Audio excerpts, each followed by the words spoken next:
Kami dari kelompok 1 jaringan petugas akan memperkenalkan diri. Nama saya Aditya Putra, NIM 1. Saya Siti Julian, NIM 4. Saya Dewi Dasari, NIM 19. Saya Adriana Rika Sabiana, NIM 30. Saya Bidari Fatimah, NIM 8. Yang pertama, siapkan tang krimping, konektor RJ45, cutter, kabel LAN, dan tester kabel LAN. Yang kedua, kupas kabel LAN menggunakan cutter. Yang ketiga, rangkai kabel mulai dari urutan yang kiri. Berikut rangkaian kabel cross.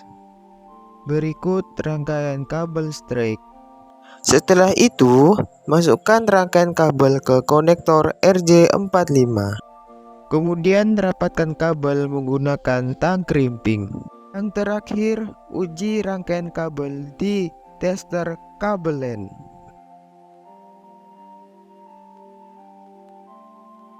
Inilah indikator kabel cross. Dan inilah indikator kabel straight.